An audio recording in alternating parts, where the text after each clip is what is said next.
orders. If I like, I order twice. Hibachi, got the gravy on the rice. Rolling in Mexico. Pittsburgh Steelers fans, welcome back to another episode of the Steelers Q&A. It's Sunday night. It is deep into the offseason now after the draft.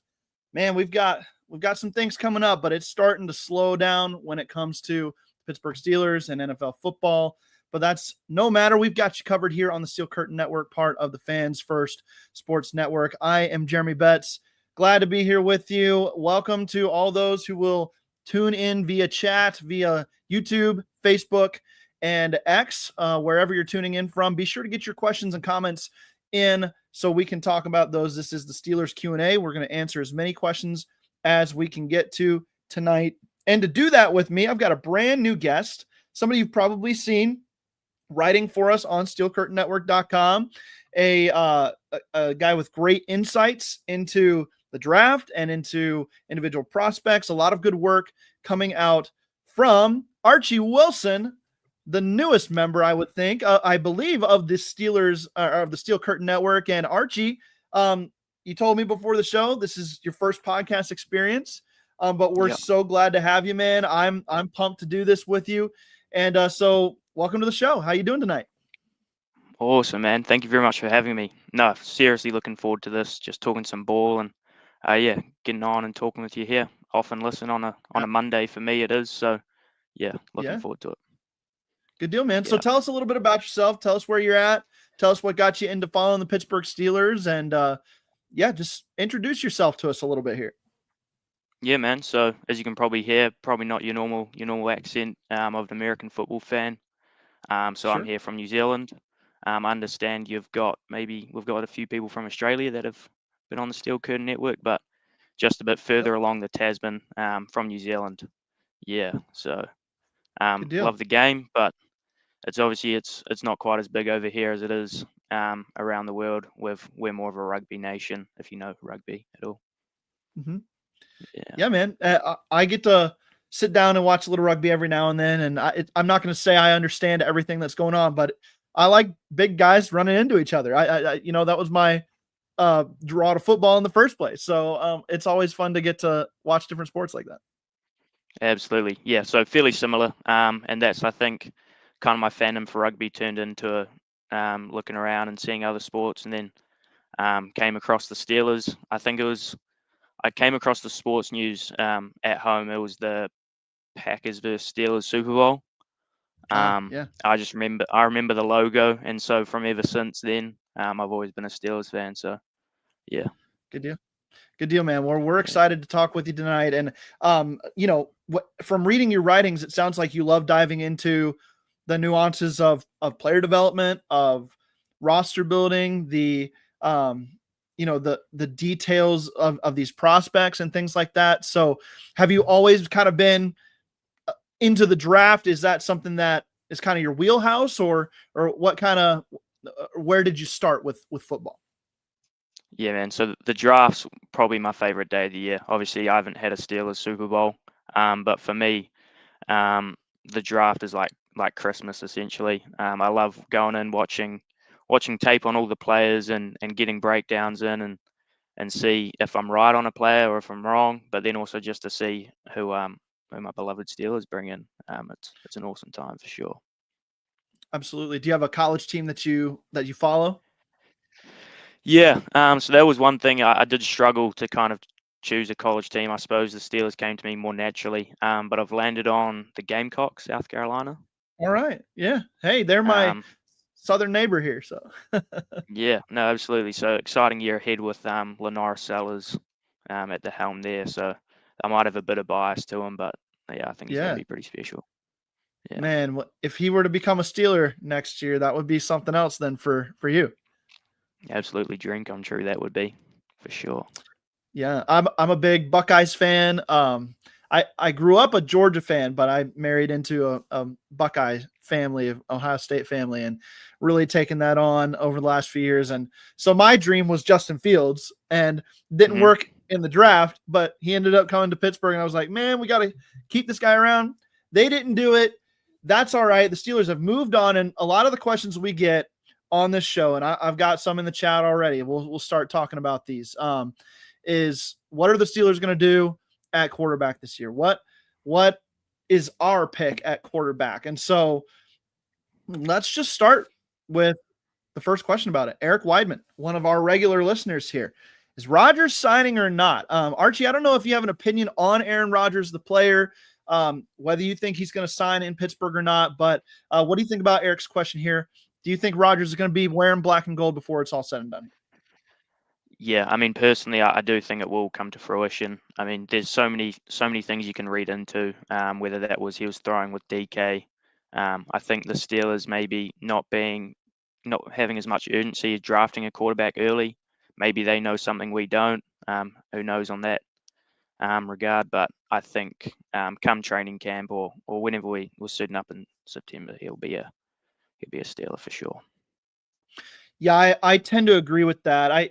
A lot has been talked about his off-season regimen here. Like, what's he thinking? What's he going through? Why hasn't he made a decision yet? And in reality, I think it comes down to that he's taking his time because he can, and because he's got a lot of time left before he needs to be stepping onto a field and getting to know a new system. And by the sounds of it, and I'm not gonna call the guy a liar or an exaggerator or anything based on because I don't know anything about what's going on in his personal life, but sounds like he's got a lot going on there. He's 41 years old. He's making basically his last decision as to where he's going to play football, right? I think this is it. Whether he retires or whether he plays for Pittsburgh, I think that's what it comes down to at this point. So big decision for him. And I will defend him from that point of view, saying he's not holding the Steelers hostage. He's not keeping them from doing whatever they want to do. They've said it multiple times. It didn't affect their draft plans. It's always been about 2026 for the quarterbacks throughout the portion of the offseason that we've seen so far. And you're nodding. I think you would agree with that too, based on what we're seeing and the comp pick stuff. But all that being said, Aaron Rodgers, I truly believe, is going to come to Pittsburgh and try, whether or not it's a futile attempt or not, he's going to try for one last shot at glory. And I think Mike Tomlin would be down for that kind of ride. And in the end, I think Steeler fans are going to be down for that kind of ride as well. So we'll see how it plays out. But that's kind of my expectation on all of that. And then Gavin Anthony, I'll answer your question. Or I'm sorry, Gavin said, Jeremy, didn't you go to Ohio State? I did not go to Ohio State. I went to a small school down in Florida. But my wife is from Columbus, so it's been bred into her since the beginning. And that was something that I was never a huge staunch supporter of one team. I kind of liked a bunch of college teams. So Ohio State kind of fitted naturally for me there. And a lot of Steelers come play from Ohio State. So Archie, they asked us, do we think Rodgers is going to be the quarterback? We both said yes, but Dennis Helmick says, what's your pick for quarterback? If you had to choose a starter to start the Steelers season this year, who would you go with? Yeah. So I've kind of thought through the different scenarios this whole off season. And regarding this, I think Aaron probably is the best option for the Steelers, especially just this year. I'm always looking for the team to win. I want to win as many games as possible and see if we can make a playoff run. And I think Rodgers kind of gives us the best opportunity to do so, because flat out, he can still spin the ball for sure. Like, he's still got the velocity. And I just think he's probably the best quarterback we'll get in the door for this year alone. Yeah, I agree with that. At this point in the offseason, if I'm picking one, it's Rodgers, because I think it would be an exciting season with Rodgers behind center. And I don't know what that ends up in. If it ends up in a playoff run or a playoff appearance, one and done again, or neither of those things. Maybe they don't even make it. But all I know is it's going to be a heck of a more exciting season with Aaron Rodgers under center probably than Mason Rudolph. And maybe in the end, that doesn't help the Steelers out when it comes to where they're selecting in the draft. But I mean, let's be real. They planned this from a competing in 2025 standpoint. They don't want to give up on this season and cruise into 2026 with a top 10 pick. No, they want to win it whatever they can this year.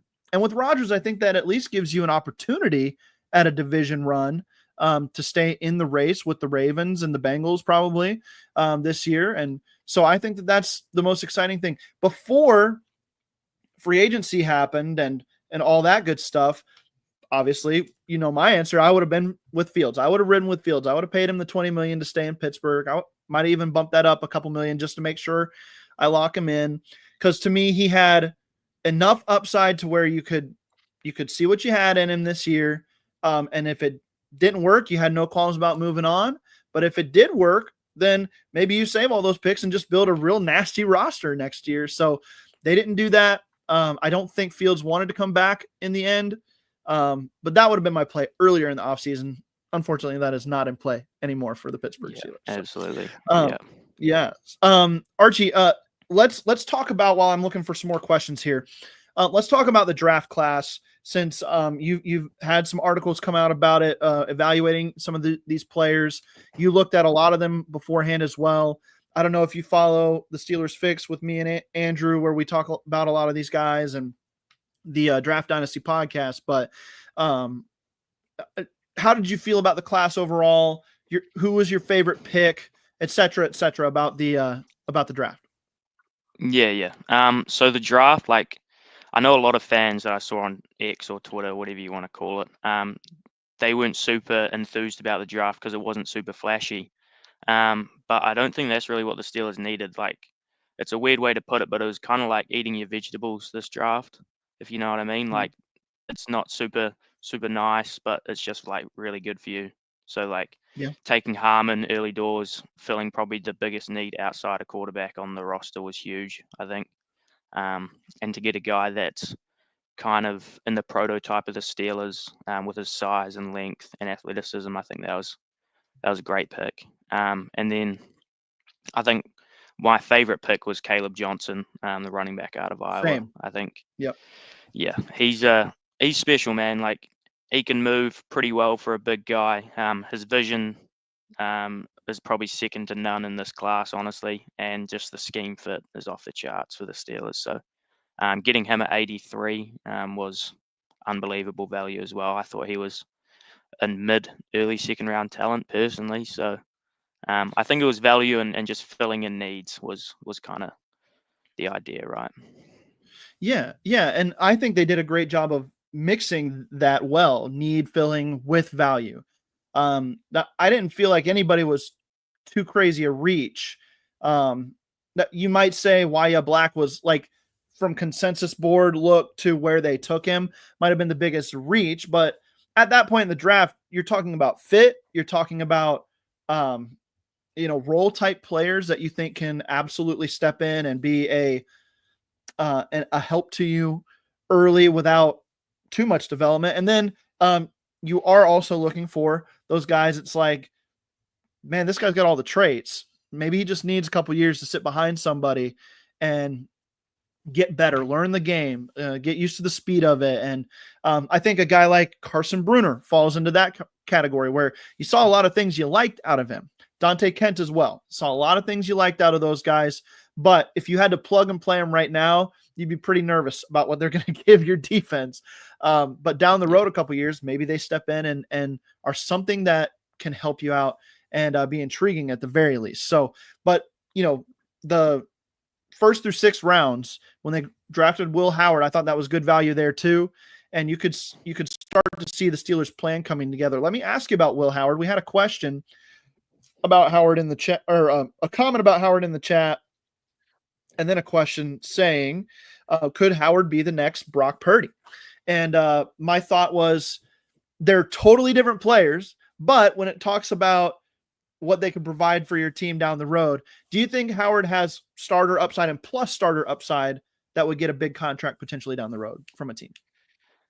Yeah, I mean, when you just look at the history of the draft, Purdy is a massive anomaly.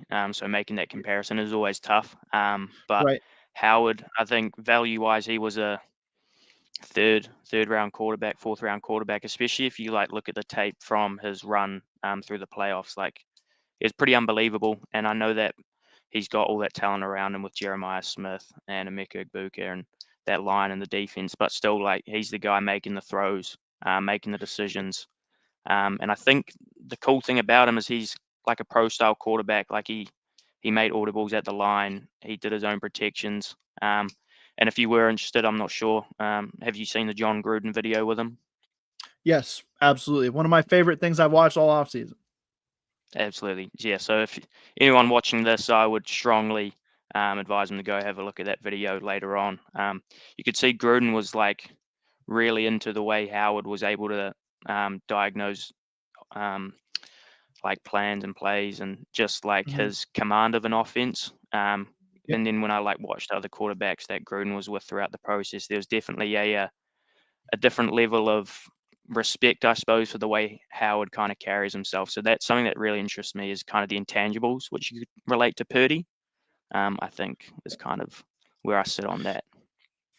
Yeah, that would be where you could compare them. Is kind of the football mind, the intelligence aspect of the game, and I think it's a great point you made that Howard operated from an NFL standpoint where he's calling out protections, he's looking at defenses, he's making full field reads, and there's a lot to like there. I think, play style wise, Purdy is definitely one of these guys that's like you plug him into a system and he's going to operate that system um, at a fairly high level, right? And we didn't know how high he could do that until he got to the NFL, but it came out and worked. Howard's a different cat when it comes to that because he's more of he's more of a pocket quarterback, yes, but he's not going to sit there and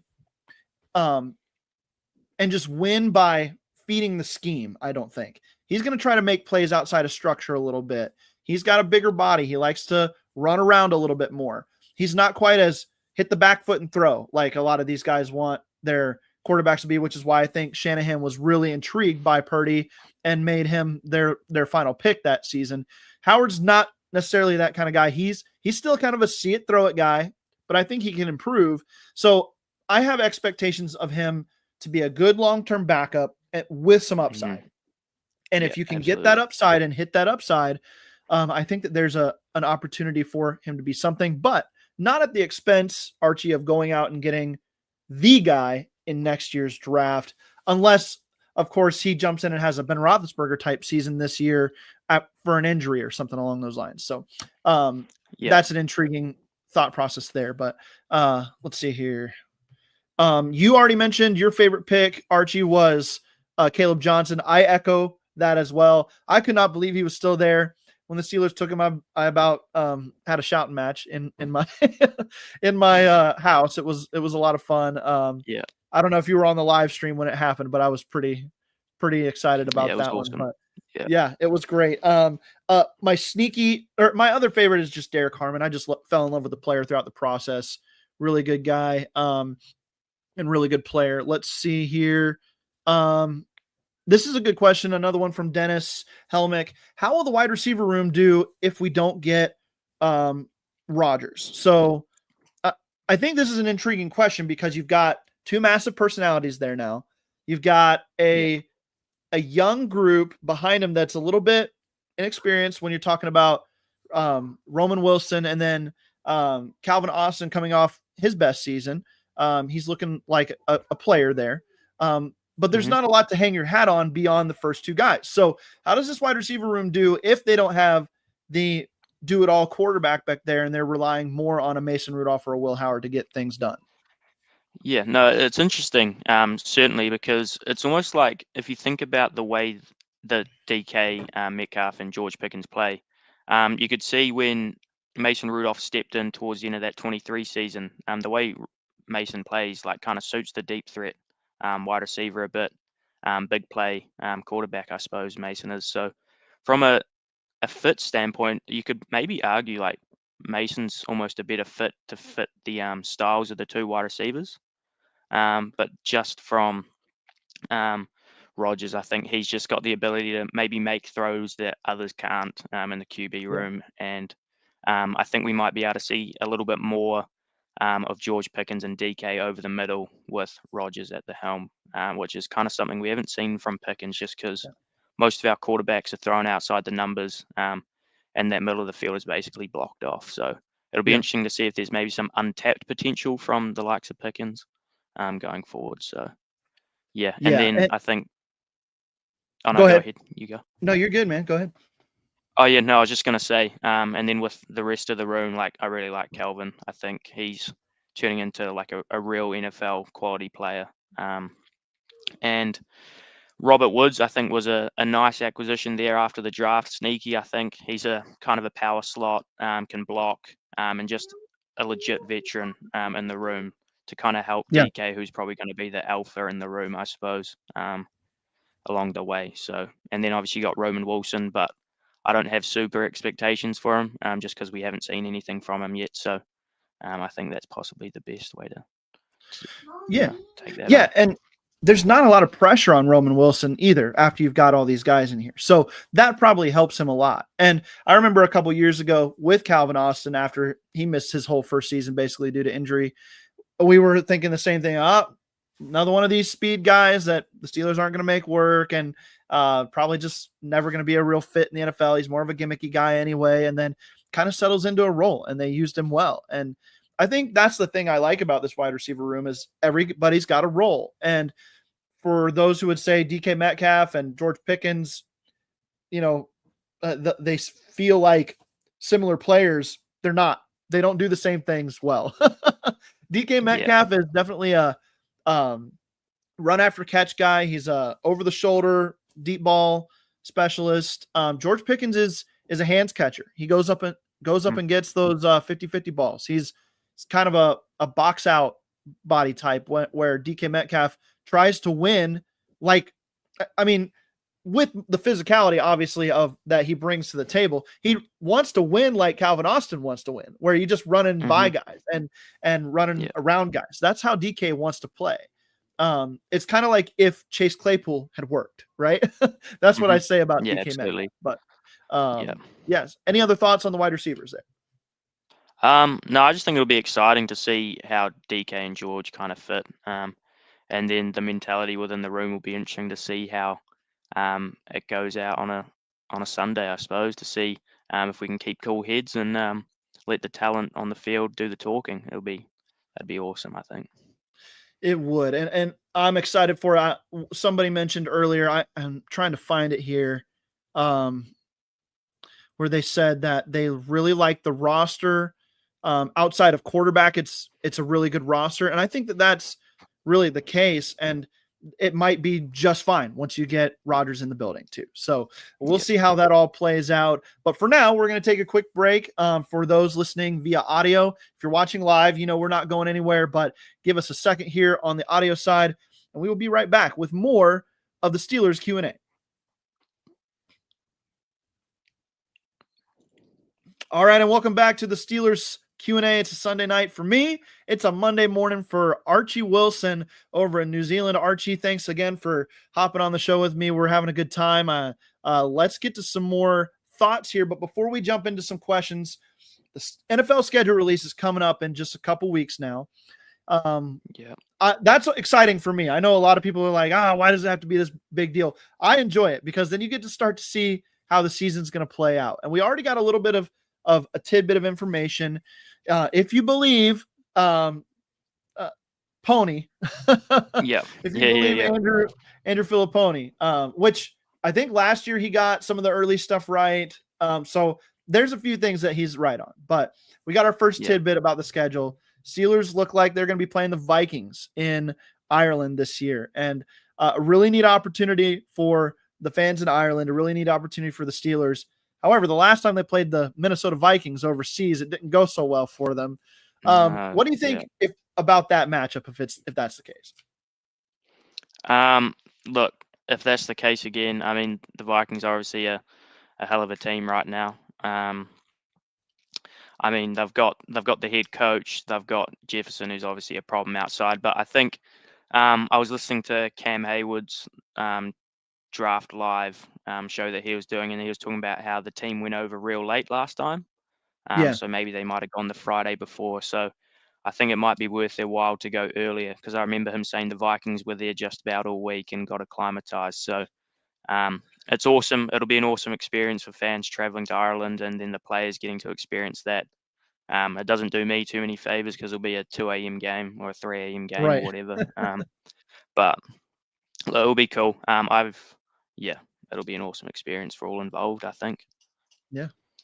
Yeah, and I'm excited for the rest of the schedule, but it's actually shaping up to be quite an intense schedule for the Pittsburgh Steelers. I mean, you got the NFC North, all four teams there should be really good or improved in the case of Chicago, and there's not an easy game in that stretch. And then obviously you got a bounce back season probably on tap from the Bengals here. The Browns feel like that they probably won't be as bad as last year either. And then it's the Ravens, obviously. And then in the AFC, I can't remember what division. It's the AFC West, right? That they play this year. Yeah. So you've got a bunch of teams that loaded up on the AFC side of the ball this last year too. So it's gonna be a tough schedule for the Pittsburgh Steelers.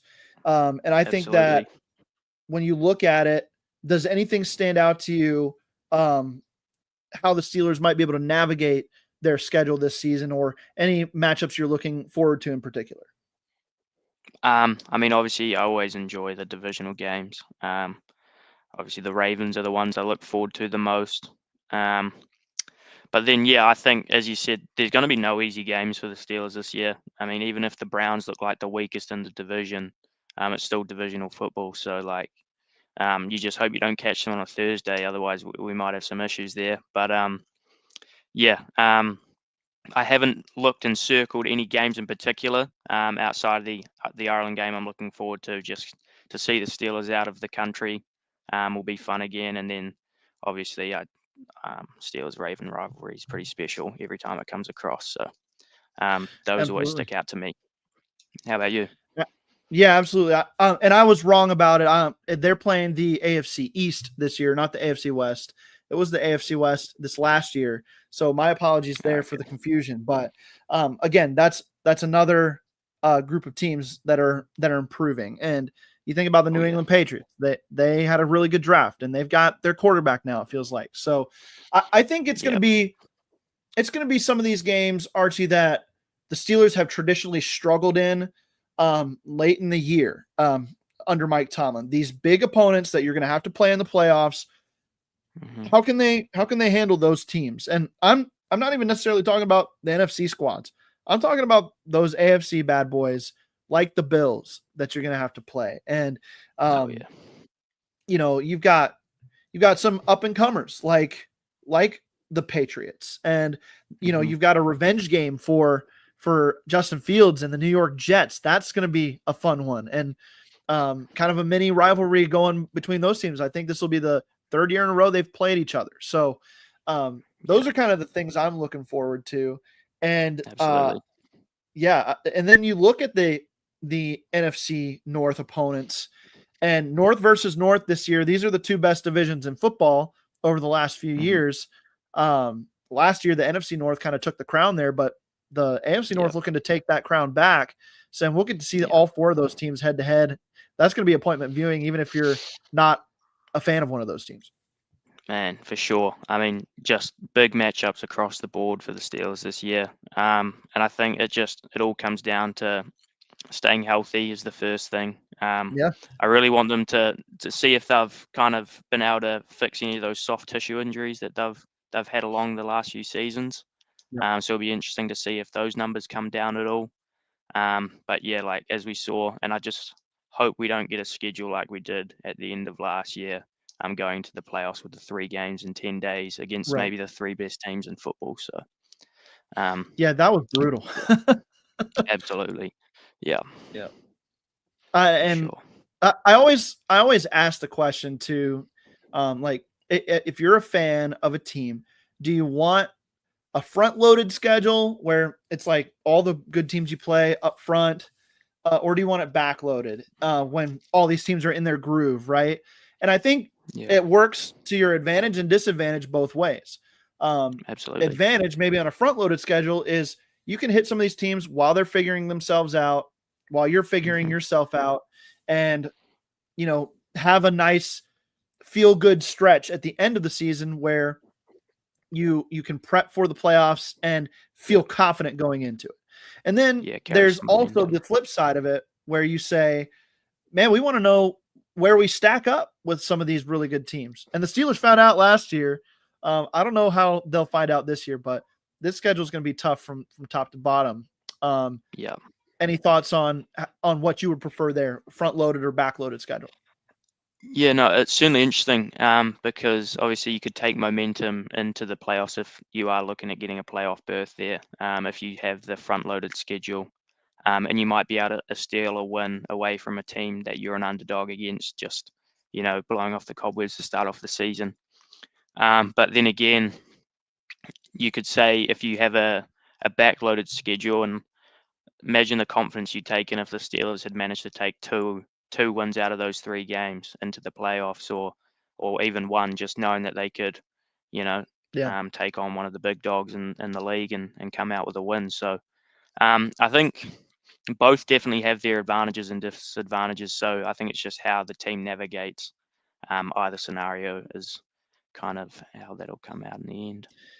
Yeah, absolutely. I think where I'm going to be most concerned is this is a team that's going to rely on some not old but aging veterans on especially on the defensive side of the ball. And we saw last year that as the season progressed, some of those guys were starting to get banged up. And Minka was banged up in the middle of the season. TJ was banged up towards the end of the season. Cam was the only one who was kind of mostly healthy all year. Can those guys stay fresh? I think that's why you brought in Jack Sawyer if you're the Pittsburgh Steelers, right? Somebody who you feel a little bit better about throwing out there in the rotation a little bit more than some of these back end of the roster number 4 edge guys that you've had in the past. So if that all plays out, then I might prefer a little bit of a backloaded schedule where you play some of these playoff teams at the end.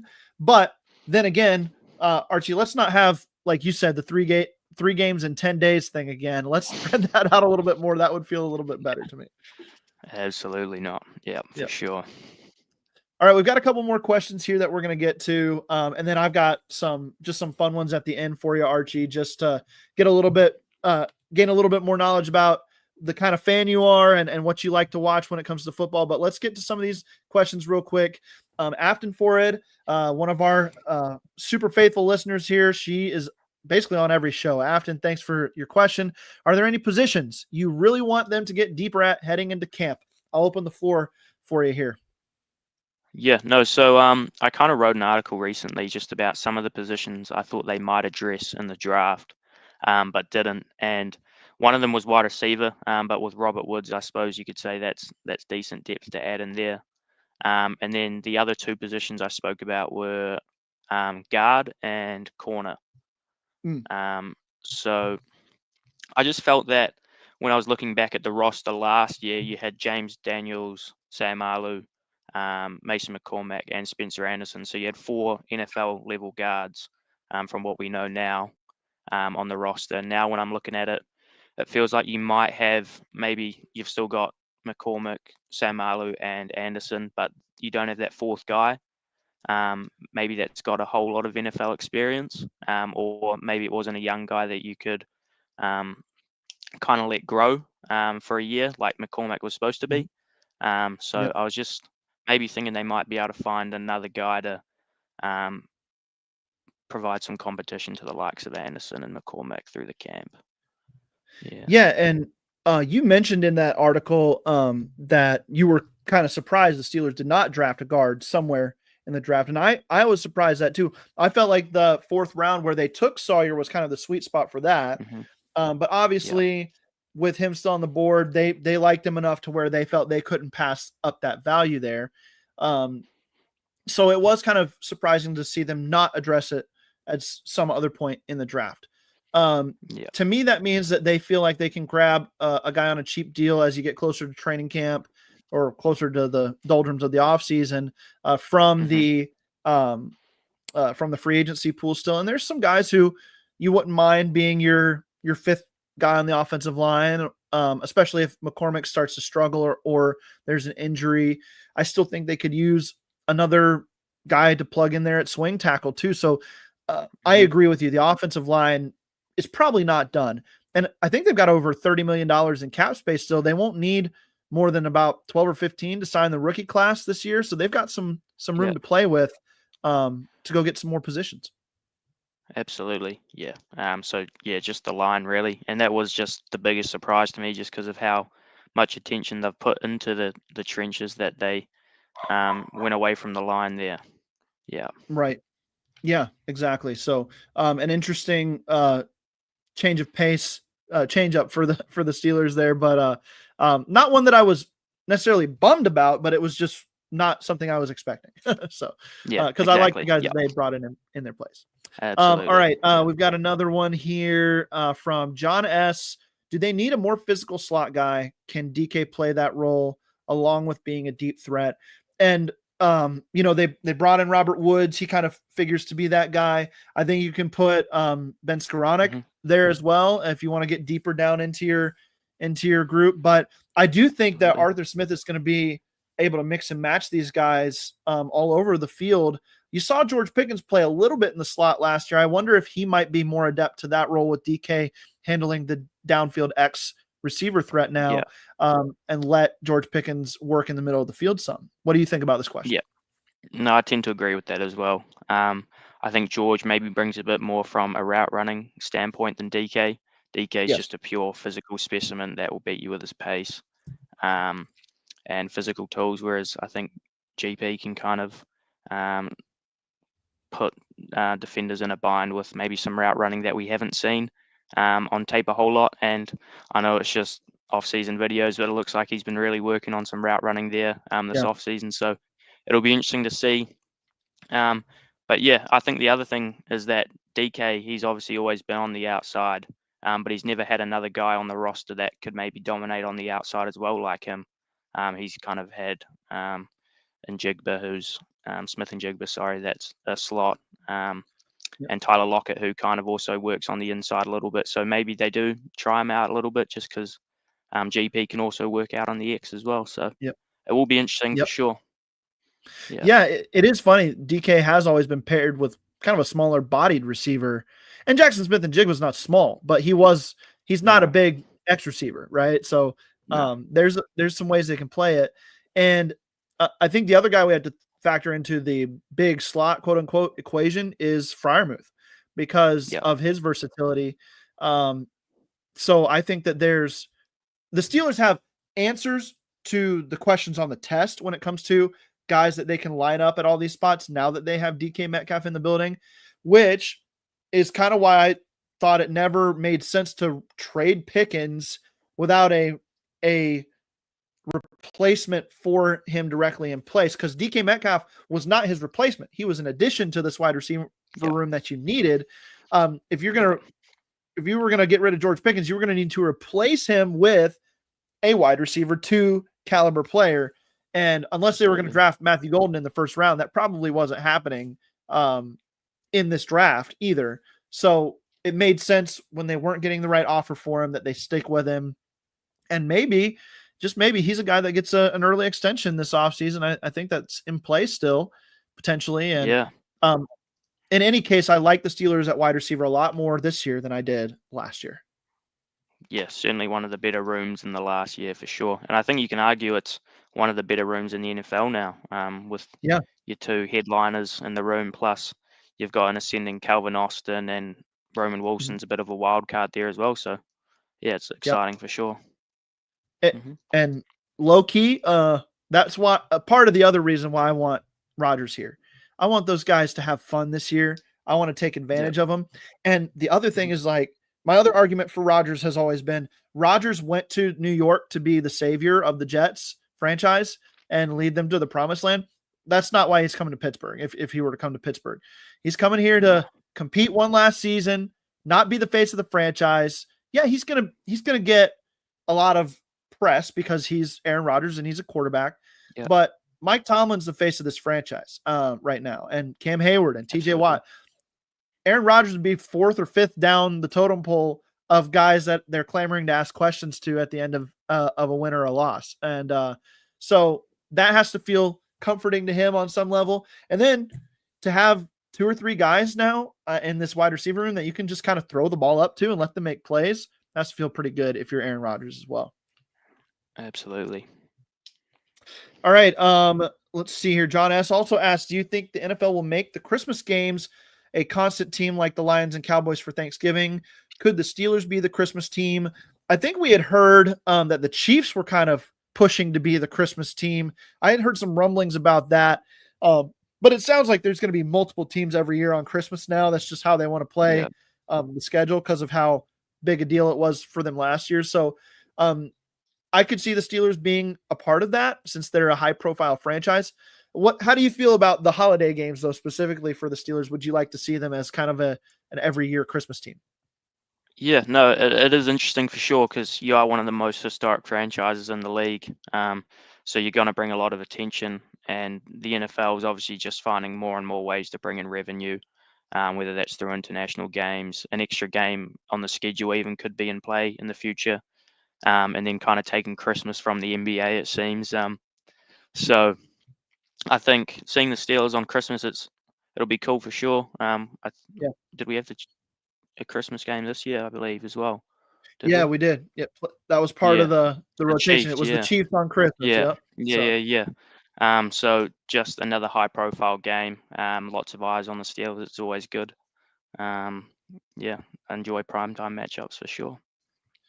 Yeah, absolutely. The primetime ones are awesome. The Christmas game, I'll be honest, kind of ruined my Christmas there for a couple hours. Oh yeah, that's also true. I suppose. Yeah. For me, it's Boxing Day, so I've had my Christmas, and now it's Boxing Day for me. So, yeah. Yeah. So there's pluses and minuses to it because for one, I'm home, I'm eating good food, I'm chilling with family, and get to watch the Steelers, and then they go out and lay an egg like that and get blown off the field. Yeah. Not even competitive. That was tough, but we'll see how they play it. But I think that having more exposure to the Steelers is not necessarily a problem. I just maybe need to cool it a little bit if they're not having a great game. Well, that's also true. Yeah. Hard to do though, right? Hard to do. Absolutely. All right, we got a couple comments here about final records, and I know it's really early for this, but we were talking schedule already. Archie and Mark Malone says, I'm seeing 12 wins this year. Dennis Pavlak says, I say we go 11-6 this year. What do you think about this? If you had to look at the Steelers' schedule, the roster they've put together, let's just assume, I guess, that Aaron Rodgers is going to be the quarterback this year for the Steelers because all signs still indicative of that, pointing to that. What is this team looking at if for an early record prediction? And maybe we'll revisit this closer to the season or something, Archie, and see what your thoughts are then. But if you had to pick something right now, what you got? Oh man, it's always hard to say anything less than 9-8 if Tomlin's at the helm. But I think it's hard to argue that the team's not better on paper this year than last, especially if you have Rodgers at quarterback. Like you look up and down, I think most position groups have gotten better, if not substantially better. So I could see 11-6. I think I'll probably sit on a slightly more conservative side and go 10-7. Sure. Their third straight 10-7 season. I could see that for sure. It's kind of the team they feel like, but you may, in the end, this may end up being a tougher schedule than last year, or at least matching it because of the teams that you drew here. So we'll see how that all plays out. But I kind of tend to agree. I think the floor of this team, no matter who's starting at quarterback, is determined by their coach, Mike Tomlin. And it's that 8-9 win range. And I would push for 9 because we just haven't seen that losing season yet. Exactly. So then if you add Mason Rudolph, who doesn't give you a bump in that regard, I think your ceiling is probably 9 or 10 wins. But with Aaron Rodgers, who could give you a bump in the right direction, who could be the tide that raises all boats, if you will, I think that you're looking at a ceiling now of 11-12 wins. And so It's probably like you said, probably going to be right in the middle of that, because that's just who the Steelers are recently. But I could Yeah. see 12 if you draw a couple teams that get hurt, or Hmm. your roster just comes together, and Rodgers has something left. I could see a 12-win year. So 10, 7, 11, and 6 is probably what I go with at this point. But I saw somebody put the Steelers at 30th in their power rankings earlier on X, Yeah, and I that's saw just that as well. ridiculous to me. You don't know anything about the Steelers if you think they're going to end up 30th on any power ranking at the end of the year. No, So let's absolutely keep not. that in mind. So, yeah. Yeah, for All sure. right, Archie, just a couple questions for you as we're closing out here. Do you have a favorite Steeler all time that you'd like to tell us about real quick? All-time favorite Steeler. I suppose with my fandom of the team starting maybe in the last 9, 10 years or so, at the most.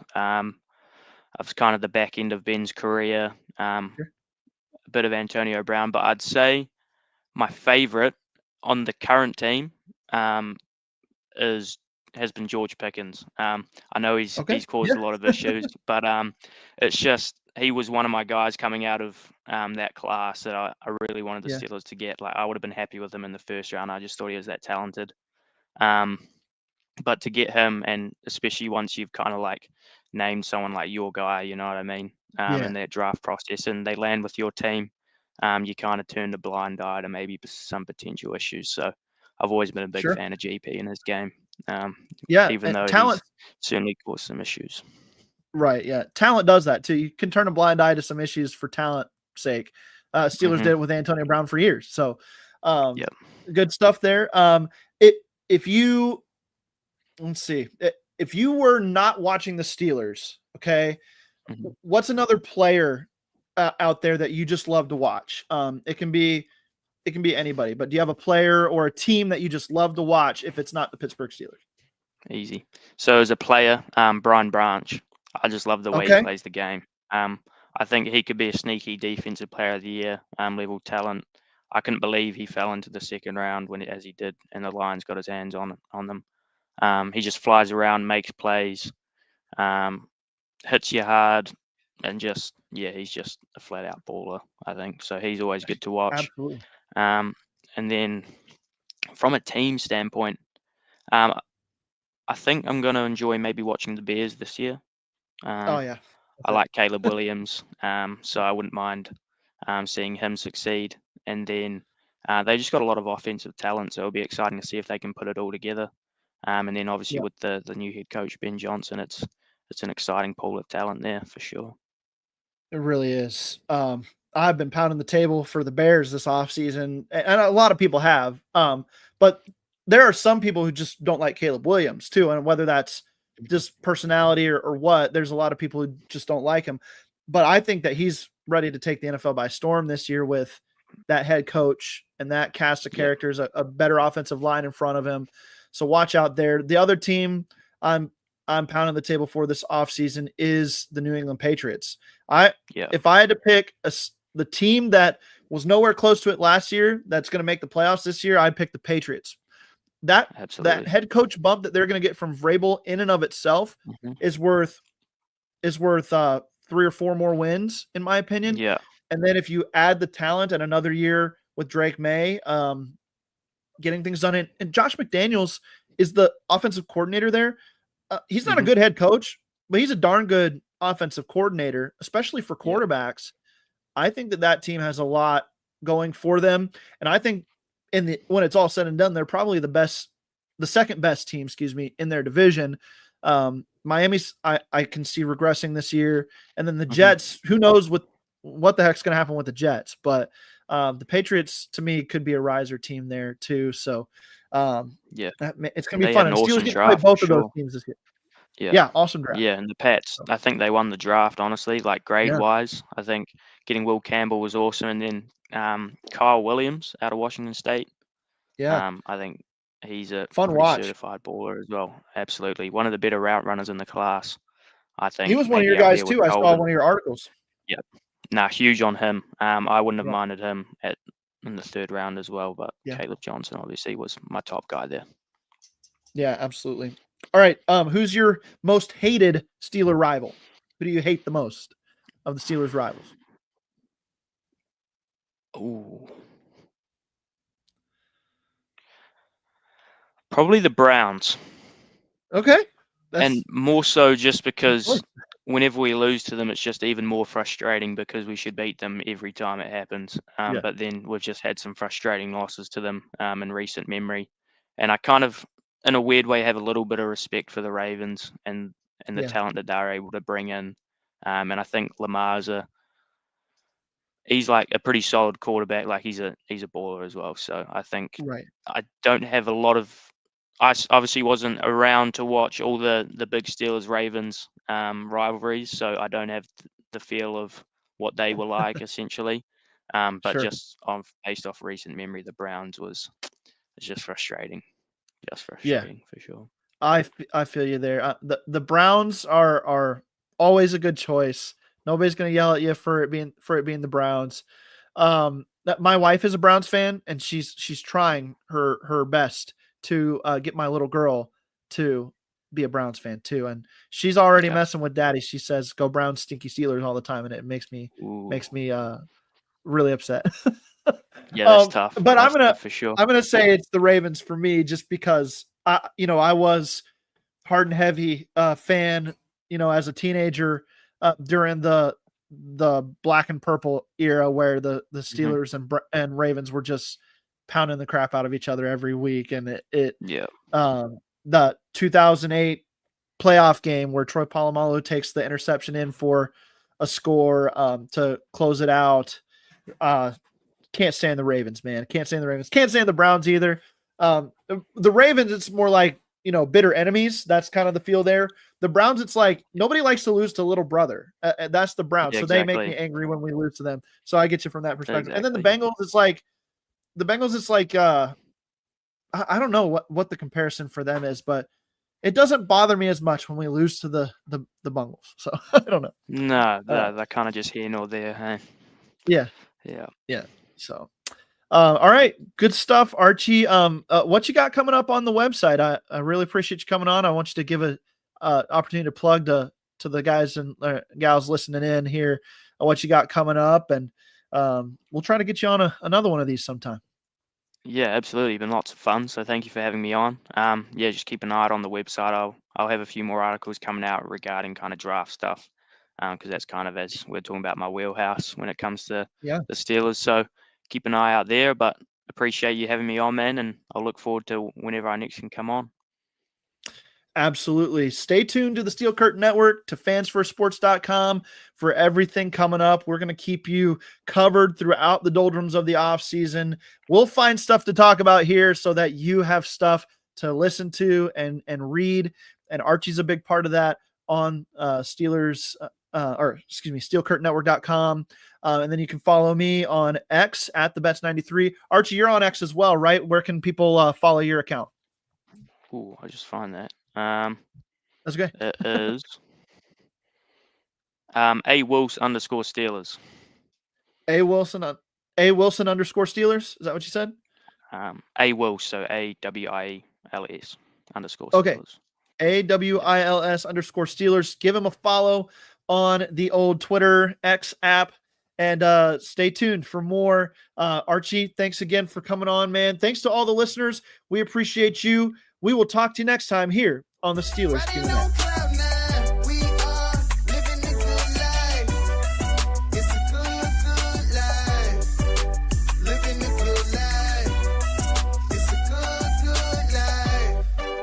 Living a good life.